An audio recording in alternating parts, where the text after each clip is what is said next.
अगर आपके पास trading system है तो इस स्क्रीन टाइम को टूल से यूज करके 75% कम किया जा सकता है, जैसे कि alert mechanism, using SLM, trigger order या पार्शियल या फुल ऑल्गो ट्रेडिंग।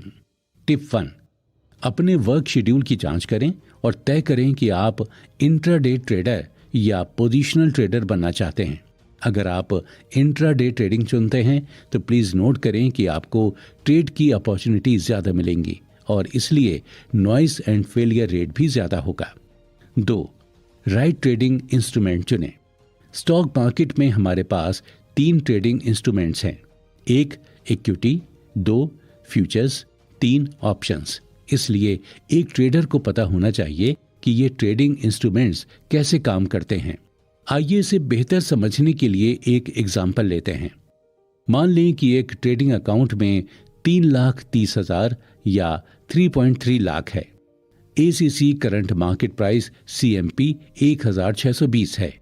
मान लें कि ACC अगले 2 ट्रेडिंग दिनों में 5% 81 पॉइंट्स ऊपर चला गया। एक्सप्लेनेशन सेक। Case 1 equity. 3.30 लाख से कोई 203 शेयर्स खरीद सकता है।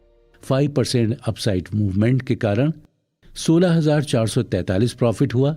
203 शेयर्स x 81 पॉइंट्स, कैपिटल पर ROI 5% है। Case 2 futures.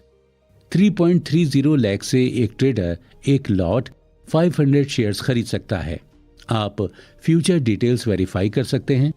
5% अपसाइड मूवमेंट के कारण 40,500 QTY x 81 प्रॉफिट हुआ। कैपिटल पर ROI 12% है। Case 3 options. 3.30 लाख के साथ आप ACC के 1700 CE की 7500 क्वांटिटी खरीद सकते हैं। 42 पर प्रीमियम मानते हुए 5% अपसाइड मूवमेंट के कारण 2,43,000 अप्रॉक्स 40% पर प्रॉफिट हुआ। कैपिटल पर ROI 74% है। ROI सभी 3 ट्रेडिंग इंस्ट्रूमेंट्स में काफी अलग होता है। Image. Trading instruments in stock market. Please ध्यान दें कि यह एक्सप्लेनेशन ट्रेडिंग में ऑप्शंस एनकरेज करने के लिए नहीं है। F&O ट्रेडिंग में हाईएस्ट रिस्क लेवल्स रहता है और पहले बताए गए डिस्क्रिप्शन से पता चलता है कि कैसे तीनों ट्रेडिंग इंस्ट्रूमेंट्स अलग डिग्रीज में रिस्क और रिवॉर्ड ऑफर करते हैं। टिप 2, अपनी ट्रेडिंग इक्विटी के साथ शुरू करें। अगर आप फेल भी होते हैं तो भी आप कम पैसे खोएंगे। फ्यूचर्स तभी ट्राई कर सकते हैं जब इक्विटी ट्रेडिंग के साथ प्रॉफिटेबल हो। इसी तरह किसी को ऑप्शंस तभी ट्राई करने चाहिए जब वो फ्यूचर्स ट्रेडिंग के साथ प्रॉफिटेबल हो। प्लीज नोट करें कि ये डेरिवेटिव प्रोडक्ट्स आपके ट्रेडिंग रिजल्ट्स को बढ़ाते हैं। 3, अवॉइड सिस्टम होपिंग। एक आदमी कार चलाना सीखना शुरू करता है। आज वो एक कार से शुरू करता है, सभी बेसिक्स सीखता है। कल वो यही प्रोसेस किसी और कार पर सीखना शुरू करता है और ये प्रोसेस चलता रहता है। हर रोज वो डिफरेंट कार पर सीखना जारी रखता है। क्या आपको लगता है कि वो अपना द लर्निंग प्रोसेस पूरा कर रहा है? ये बेहतर होता है कि वो एक ही कार से जुड़ा रहता जब तक वो पूरी तरह से कार चलाना सीख नहीं लेता और अपनी मर्जी के हिसाब से कोई भी कार चला सकता। लेकिन जब ट्रेडिंग की बात आती है तो बहुत से लोग इस प्रोसेस को भूल जाते हैं।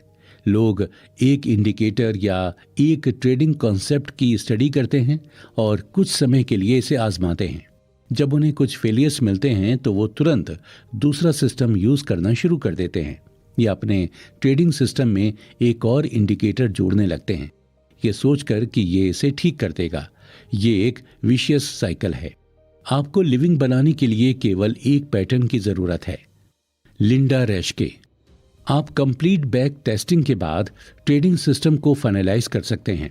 अगर सिस्टम लॉन्ग रन में पॉजिटिव एक्सपेक्टेंसी दिखाता है तो इसे ट्रेडिंग में डिप्लॉय किया जा सकता है, लेकिन इंश्योर करें कि किसी भी ट्रेड में आपकी कैपिटल का 2% से ज्यादा लॉस ना हो।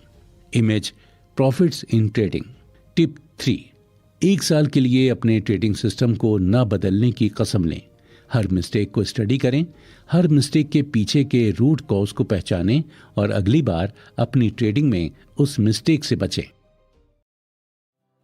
4. Improve trading psychology. साइकोलॉजी का मतलब है किसी भी सिचुएशन या एक्टिविटी में मेंटल फैक्टर्स या इमोशंस को गवर्न करना। इसलिए जब हम ट्रेडिंग साइकोलॉजी कहते हैं तो ये ट्रेडिंग को गवर्न करने वाले कॉग्निटिव फैक्टर्स पर लागू होता है। स्टॉक मार्केट ट्रेडिंग में 4 प्राइमरी इमोशंस हैं: ग्रीड, फियर, रिग्रेट और होप। मान लीजिए एक ट्रेडर अपने ट्रेडिंग सिस्टम पर ज्यादा कन्विक्शन पाने के लिए काम करता है और साइकोलॉजी को इम्प्रूव करता है। अननेसेसरी ट्रेड से बचने के लिए, राइडिंग प्रॉफिट्स के लिए और मनी मैनेजमेंट रूल्स को मानने के लिए। उस केस में ये इश्यूज अपने आप खत्म हो जाते हैं। टिप 4. ट्रेडिंग सिस्टम की तुलना में साइकोलॉजी क्रूशियल रोल प्ले करती है।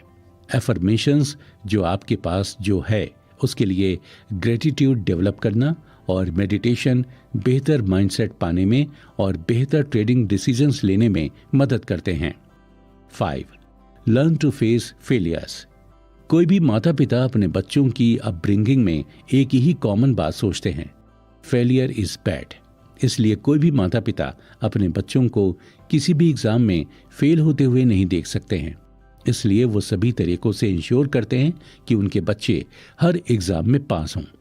इस तरह की अपब्रिंगिंग हमारे सबकॉन्शियस माइंड में फेलियर इज अनएक्सेप्टेबल सेव कर देती है।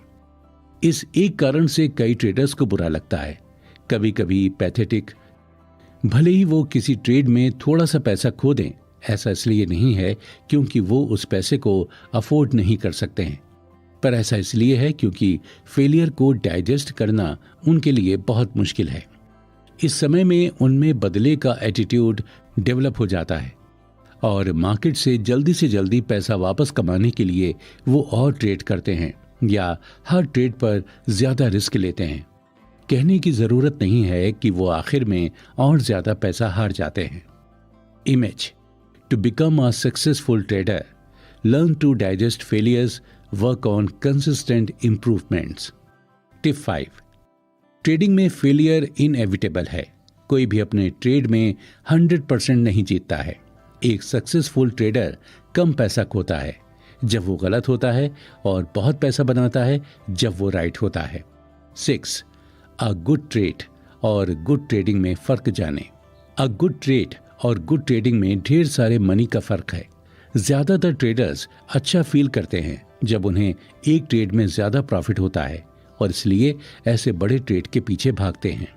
ज्यादा प्रॉफिट पाने के लिए एक अच्छा ट्रेड पाना गलत नहीं है, लेकिन वो आदमी कंसिस्टेंट प्रॉफिट्स बनाने की बहुत सी छोटी अपॉर्चुनिटीज खो देगा अगर वो उसी के पीछे भागता है। इसके अलावा ट्रेडर्स बहुत सी मिस्टेक्स करते हैं, जैसे कि एक दिन में कई ट्रेड लेना, अननेसेसरी ट्रेड लेना वगैरह। टिप 6. कोई भी ट्रेडर सिर्फ ये कंट्रोल कर सकता है कि वो ट्रेड में कितना रिस्क उठाएगा। ये मार्केट डिसाइड करेगा कि उसे ट्रेड में कितना रिवॉर्ड देना है।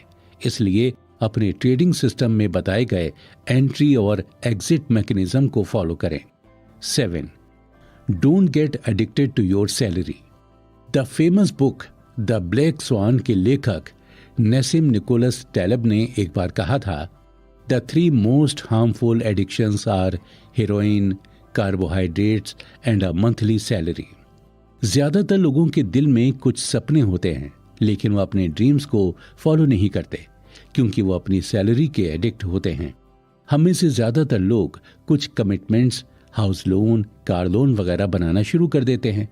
जब भी हम न्यू पोजीशन में जाते हैं, हम इन कमिटमेंट्स की वजह से सरवाइव नहीं कर सकते हैं अगर हमें 1 महीने की सैलरी नहीं मिले। ट्रेडिंग में हर महीने मार्केट कंडीशंस के आधार पर प्रॉफिट वेरी करता है। अगर हमारे पास हर महीने कुछ फाइनेंशियल कमिटमेंट्स हैं तो ये हमेशा माइंड में कुछ प्रेशर लाता है। भले ही आप एक सैलरीड पर्सन हैं, इसलिए इन कमिटमेंट से दूर रहना ही बेहतर है जब आप ट्रेड करना सीख रहे हों। जब आपके पास कोई कमिटमेंट नहीं होता है तो आप सैलरी के एडिक्ट नहीं होते हैं। ज्यादातर समय आपका माइंड फ्री रहता है और बेहतर ट्रेडिंग डिसीजंस लेते हैं। हर महीने अपनी सैलरी का 20 से 25% दूसरे सेविंग्स अकाउंट में डालने की कोशिश करें। अगर आप पहले से ही ट्रेडिंग में सक्सेसफुल हैं तो आप इस अमाउंट को अपने ट्रेडिंग कैपिटल में जोड़ सकते हैं, नहीं तो इस अमाउंट को किसी और सोर्स में डालें जहां से आपको कुछ रिटर्न्स मिलता रहे और विड्रॉ करना भी आसान हो। टिप 7, लोन लेकर डेप्रिशिएटिंग एसेट्स में इन्वेस्ट ना करें। बहुत से लोग 75% की वैल्यू से ज्यादा का बैंक लोन लेकर घर खरीदते हैं। जब वो किसी चैलेंजिंग सिचुएशंस जैसे जॉब लॉस, हेल्थ इमरजेंसी में पड़ जाते हैं तो वो ज्यादा सफर करते हैं, क्योंकि वो घर को बेच नहीं पाएंगे और ईएमआई पे नहीं कर पाएंगे। इस प्रॉब्लम से बचने का आसान तरीका है रिवर्स द कैलकुलेशंस। तब तक आप घर ना खरीदें जब तक आप लागत का कम से कम 50 से 75% बचत ना कर लें। 8, life is precious then trading. Trading important है, लाइफ में पैसा कमाना भी जरूरी है, लेकिन ये लाइफ उन सभी से ज्यादा प्रीशियस है। बहुत सारा पैसा होने का क्या पॉइंट है अगर आप उसे एंजॉय नहीं कर सकते हैं? सक्सेसफुल पर्सन बनने का क्या बेनिफिट है अगर आप हैप्पी नहीं हैं? टिप 8, हर महीने किसी नई जगह घूमने जाएं। आपको एक्सपेंसिव वेकेशन का प्लान बनाने की जरूरत नहीं है। आसपास की कोई अच्छी जगह जैसे जंगल या बीच भी अच्छा रहेगा। फिट रहने के लिए एक हॉबी डेवलप करें। ये जिम जाना, रोज योगा प्रैक्टिसिंग या कोई गेम खेलना हो सकता है। फाइनल वर्ड्स, मैं आशा करता हूं कि आपने प्राइस एक्शन ट्रेडिंग पर कुछ जरूरी नॉलेज गेन की है। मुझे उम्मीद है कि आपके ट्रेडिंग करियर में भी डिसिसिव रोल निभाएगा। मैं इस बुक के जरिए दूसरों की लाइफ पर पॉजिटिव इंपैक्ट फैलाने की उम्मीद करता हूं। अब जब आपने मेरी बुक पढ़ ली है तो मैं आपसे रिक्वेस्ट करता हूं कि अगर आपके पास कुछ टाइम हो तो प्लीज 2 चीजों में से एक या दोनों करें। 1, अगर आपने इस बुक को एंजॉय किया है तो प्लीज अमेज़न पर अच्छा सा रिव्यू छोड़ दें